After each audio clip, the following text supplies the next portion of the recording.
Hello student, मैं हूं sir Imran Khan. Student, आज हम स्पेशल थ्योरी ऑफ रिलेटिविटी का कुछ प्रॉब्लम लेकर एक नया इम्पोर्टेंट थॉट आपके सामने पेश करूंगा। वो है, अगर कुछ ऑब्जेक्ट मान लीजिए वो प्रकाश की गति से चल रहा है, मतलब उनका स्पीड ऑफ लाइट का बराबर है, तो उन ऑब्जेक्ट का मास क्या है? उन स्पीड ऑफ लाइट से चलने के साथ साथ उनका मास क्या हो जाता है? चलिए ये इक्वेशन से देख रहा हूँ।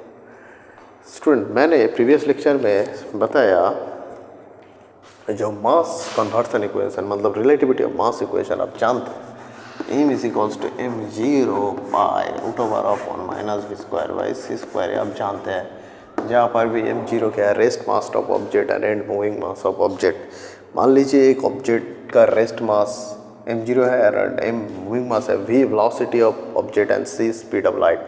मान लीजिए एक object v is equals to c, मतलब एक ऑब्जेक्ट का स्पीड लाइट का स्पीड का इक्वल है और लाइट के स्पीड से चल रहा है, तो उनका जो मूविंग मास क्या होगा और रेस्ट मास क्या होगा, ये देना है आपको दोनों मास का।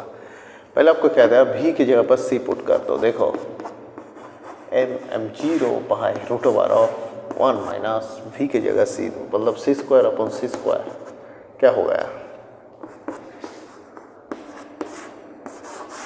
1 माइनस 1।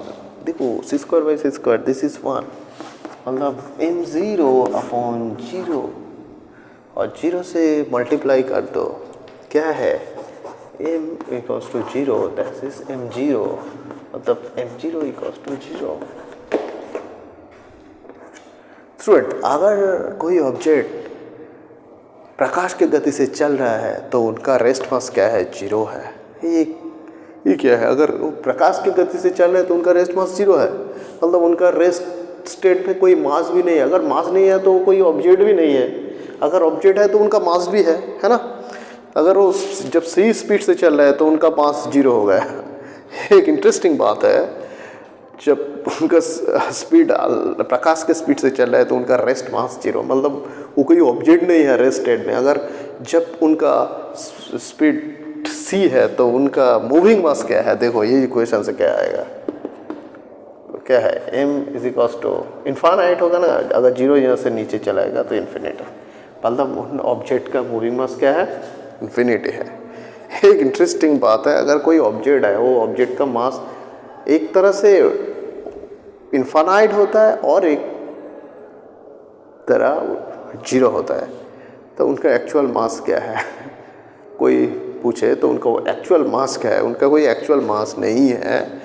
वो किस स्टेट में है, उन स्टेट के ऊपर उनका मास आपको डिफाइन करना है। अगर वो किन स्टेट पर है, मूविंग स्टेट में है और रेस्ट स्टेट में है। जब रेस्ट स्टेट में है तो उन ऑब्जेक्ट का रेस्ट मास 0 हो जाएगा, अगर वो रेस्ट में है तो उनका ऑब्जेक्ट का मास 0 है, और मूविंग में है तो उनका ऑब्जेक्ट का मास क्या है, इन्फिनिटी है। तो एक प्रैक्टिकल थॉट देख सकते हैं। मान लीजिए आप एक जगह पर खड़ा है, ये पॉइंट पर आप खड़ा है, आपके ऊपर सनलाइट आ रहा है। सनलाइट मतलब फोटोन, सन है, सन यहाँ से लाइट पार्टिकल आ रहा है। सनलाइट क्या है, फोटोन है। फोटोन मतलब लाइट, फोटोन का स्पीड तो लाइट का स्पीड ही है, क्योंकि फोटोन इज लाइट, तो उनका फोटोन का स्पीड क्या है, c है। मान लीजिए फोटोन c स्पीड से आपके ऊपर फोटोन अटैक किया, तो फोटोन का स्पीड c है, वो आपके शरीर के अंदर चला गया, आपके जिस्म के अंदर चला गया फोटोन। अगर फोटोन का कोई मास है, रेस्ट मास, फोटोन आपके जिस्म के अंदर गया और रेस्ट हो गया, तो आपके जिस्म के अंदर तो उनका कोई मूविंग नहीं होगा ना, वो तो रेस्ट ही हो जाएगा। जब आपके बॉडी के अंदर वो पहुंच गया तो रेस्ट जब होगा तो रेस्ट होने के लिए आपका बॉडी का वेट नहीं बढ़ेगा। इसका कारण फोटोन का मास भी 0, आप भी समझ सकते हैं। इसी तरह से प्रैक्टिकल थॉट से, अगर फोटोन का कोई मास होगा तो मान लीजिए कोई number of 1 crore 2 crore photon particle sun से आ रहे हैं, और आप यहाँ पर खड़ा है, आपके बॉडी के अंदर वो गुजरा है।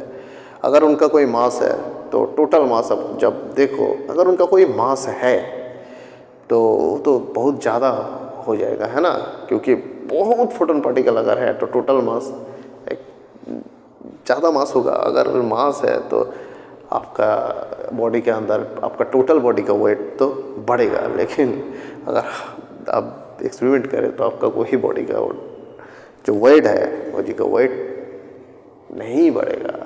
बॉडी का टोटल मास भी फोटोन जब आएगा और नहीं आएगा तो मास रहेगा। क्यों लिए? क्योंकि फोटोन का रेस्ट मास 0 है। क्यों? फोटोन तो आपके बॉडी के अंदर जब स्टेट होगा तो उनका मास 0 हो गया, तो मास 0 है तो आपका बॉडी का जो वेट है वो तो वही रहेगा जो पहले था और फोटोन आने के बाद। तो इसलिए ये भी एक फोटोन का रेस्ट मास 0 आप एक कॉन्सेप्ट भी सोच सकता है, ये कॉन्सेप्ट भी आप सोच सकता है। तो ये इक्वेशन से भी पता हो रहा है, जब कोई ऑब्जेक्ट c स्पीड से चल रहा है तो उनका रेस्ट मास 0 होगा और मूविंग मास इन्फिनिटी है। जब वो स्पीड से चल रहा है तो चलने के साथ साथ उनका मास इन्फिनिटी है। तो स्टूडेंट, तो एक फोटोन मतलब जो लाइट पार्टिकल का दोनों मास का जो रिज़ल्ट क्या है वो मैंने इस लेक्चर में बताया। तो चलिए आज का लेक्चर ऐसी जगह पर ख़त्म करते हैं। नेक्स्ट लेक्चर में हम मिलेंगे।